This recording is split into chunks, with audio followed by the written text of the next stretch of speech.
Thank you, State Senator Jim Rubins from New Hampshire. That's my kind of conservative. That's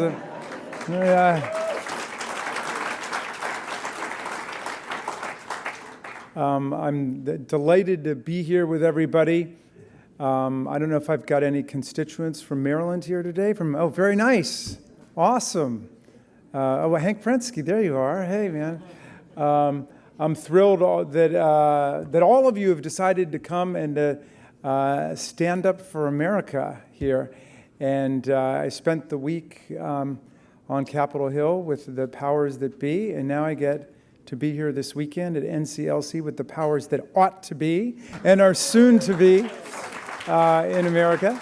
And it is great to be with a group of political leaders whose character and whose commitment and whose program is completely, totally unimpeachable. So I'm glad to be with all of you here. Look, amending the Constitution looks and seems like a tough assignment. But I want to tell you a story about my political career. And Deborah Winger, where is Deborah Winger? There she mentioned that I was in the Maryland State Senate. I represented some of the people in the room, but I'd just been a law professor for 15 or 16 years, and I picked up the newspaper to see that my state senator was doing some stuff I strongly disagreed with, and had introduced a pro-Iraq war resolution and had been opposing marriage equality, all this stuff. And I said, you know what, I'm going to run for the state senate. And everybody said, that's crazy. And I would say, well, how come? And they said, because you can't beat the machine. And I'd say, who's the machine? And then they would name 4 or 5 people. And so finally ended up saying, you know what? Okay, we got 175,000 people in our district. I'll go talk to everybody else, and I'll get to the machine at the end. Those will be the last 5 people I go talk to. And my favorite story about the race is when I first got in it, the Washington Post had an article about the campaign saying Raskin's chances of victory are considered impossible. And 9 months later, we got 67% of the vote. And there was another article. There was another article quoting a pundit who said Raskin's victory was inevitable. So we went from impossible to inevitable in 9 months because the pundits are never wrong. But like I like to tell the young people, in politics, nothing is impossible and nothing is inevitable. It's only possible through the democratic arts of education, organizing, and mobilizing people for change. And that's why I'm here with you today. So every constitutional amendment there ever was described as impossible until it became inevitable. And what made it inevitable was the people who got there first. That was you. Hey, Jim, you know, I'm feeling more and more conservative these days because I want to conserve the land and the air and the water and the climate and the Constitution and the Bill of Rights and the Voting Rights Act and the Civil Rights Act. But the reason I call myself a progressive is because the progressives seem to be the people who just get there first and everybody else catches up. So I want to try to be with the progressives. But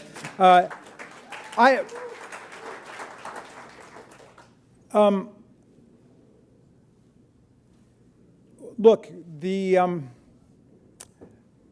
our country, from one perspective, started with those first 3 beautiful words, right? The Constitution. You can say them for me. We the people, right? That was that in itself was a radical breakthrough in innovation, you know, because up until that time, all of the governments were founded on monarchical and theocratic and plutocratic principles, right? So it was kings and queens who got their power from God, and then they shared some of it with the nobility and the church, and then at the bottom was the rabble, was everybody else. And then our forefathers and our foremothers turned it upside down and said, we're going to start not with the kings and queens and their claims to divine right. We're going to flip it upside down and say, all power begins with we the people, and it flows out of the people. And we're a representative democracy, right? The preamble of the Constitution, we the people, in order to form more perfect union, establish justice, ensure domestic tranquility, provide a common defense, promote the general welfare, and preserve to ourselves and our posterity the blessings of liberty, do hereby ordain and establish the Constitution of the United States of America. The very next sentence in Article 1 is all legislative power is vested in the Congress of the United States, a House of Representatives and a Senate. That is who we are. That was our founders' vision of the government. Now, I'm here. We're here to balance this ticket. We've got a Republican, we got a Democrat. I'm an ardent Democrat, but I know we're bringing everybody together in a multi-partisan way. So I thought I would invoke our last great Republican president, Abraham Lincoln, who spoke of government of the people, by the people, and for the people. Okay, but we didn't. But even with the magic of the first three words, we didn't start off that way. We started as a slave republic of white male property owners over the age of 21.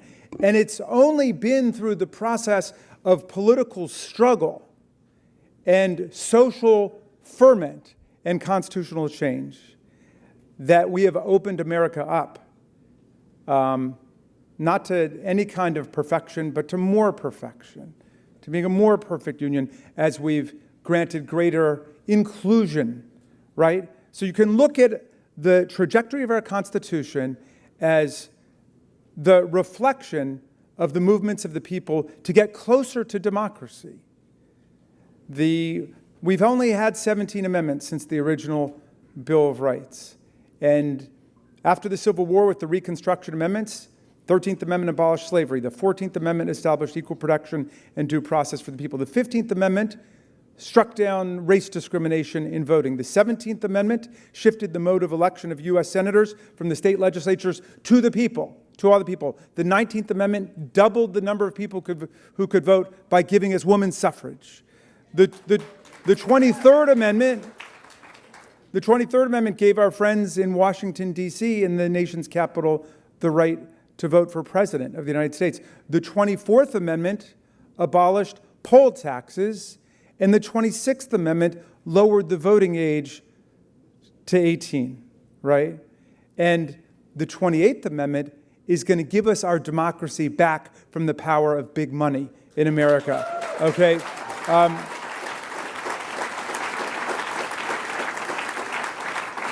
And I want you to see how our critical democratizing constitutional amendments have been passed by Congress, enacted by Congress, ratified by the states in response to reactionary anti-democratic decisions of the U.S. Supreme Court. The Reconstruction Amendments overturned the Dred Scott decision, which had said that African Americans could not be citizens within the meaning of the diversity jurisdiction clause of the Constitution, could enjoy no rights that the white man was bound to respect. And the very first line of the 14th Amendment, that all persons born in the United States are citizens of the state that they're born in and of the United States, overturned Dred Scott, extending citizenship to everyone, just like the 14th Amendment granted equal protection to everyone, just like the 15th Amendment said that we would no longer have race discrimination in voting. And the 19th Amendment, women's suffrage, overturned the Supreme Court's decision in Minor versus Happersett, which had rejected the suffragettes' claim that equal protection guaranteed people the right to vote. So it took the 19th Amendment to reverse that Supreme Court decision.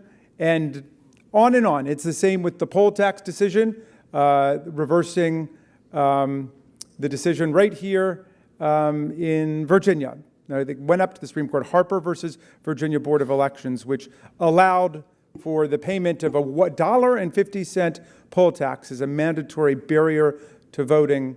And the Supreme Court said $1.50 was too much to stand between people and their democracy and their right to vote. So what do we have today? We've got the 2010 debacle of the Citizens United decision.